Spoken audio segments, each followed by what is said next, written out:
Atari has struggled as of late, but at least they still have control of the cash cow that is Dragon Ball Z. It's amazing to think that the animated series ended a decade ago, and people are still itching to snap up anything related to Akira Toriyama's overly muscular flying and fighting characters. These Budokai games have become a yearly phenomenon, and much like yearly updates to any game, each subsequent sequel brings less and less new content to the table. Now, I just can't let you go!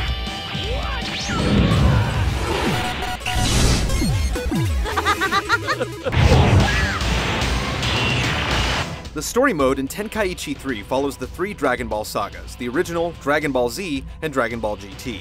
Following the fortunes of Gohan, Goku, Goten, Piccolo, Trunks, the list just goes on, and considering how long and convoluted Dragon Ball plots tend to be, there's no hope of describing the entire story briefly. Fans shouldn't get overly excited though. This isn't a blow-by-blow retelling of every DBZ story. Rather, you get to take part in a lot of the major battles that took place throughout the different series. And the map screen in the previous game is gone, so navigating the whole story mode has become much more streamlined in Tenkaichi 3. What's that? Ridiculous!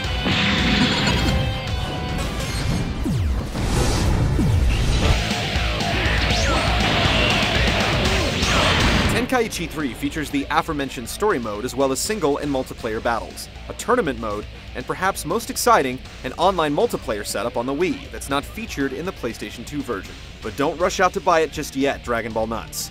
The online mode suffers from a fair amount of lag at almost all times, and that's when you can actually find a game to play. During our playtest, more often than not, the server seemed empty. Even after the fusion and everything! That leaves multiplayer restricted mostly to a single screen affair, which means the view has to be split. And since this is a free-roaming fighter, losing any of your peripheral vision makes gameplay a tad frustrating. On the upside, the game comes complete with a glossary of the Dragon Ball cast to peruse, as well as a grand total of 150 different playable characters. In all, this is definitely the most robust Wii fighter yet released. Well, until Smash Bros. Brawl is released anyway.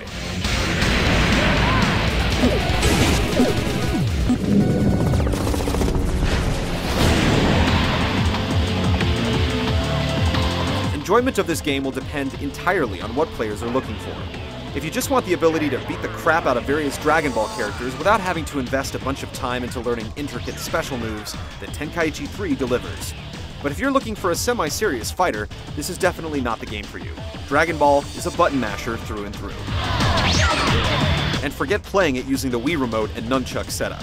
Like so many Wii games before it, this title was obviously designed with a traditional controller in mind. And though Spike's done an admirable job of mapping moves to the Wii Remote, requiring players to mimic the movements of their on-screen avatars, the game is usually too slow to recognize what you're trying to do, for any of it to be very functional.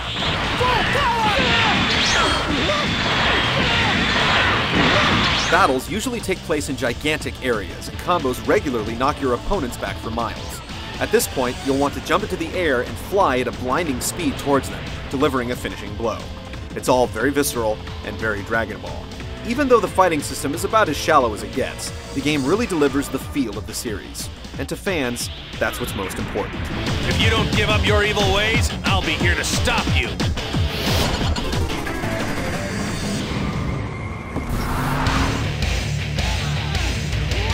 The Budokai games have always looked exceptional, and Tenkaichi 3 is no different.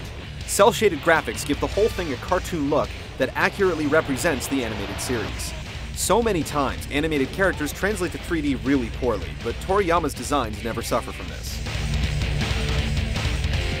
Adding to the authenticity is fantastic voice acting from a proper cast. A great ape!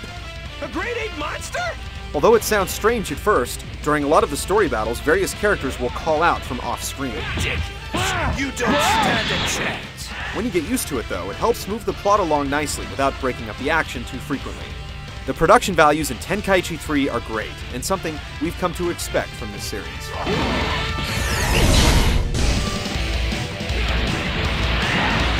Dragon Ball Z Budokai Tenkaichi 3 is candy, and it feels like the developers know it. This isn't a deep fighting game, and it isn't meant to be. It's fan service at its most basic level. And while the Wii controls are a fun diversion at first, the inclusion of classic and GameCube controller support makes the game at least playable, if not spectacular.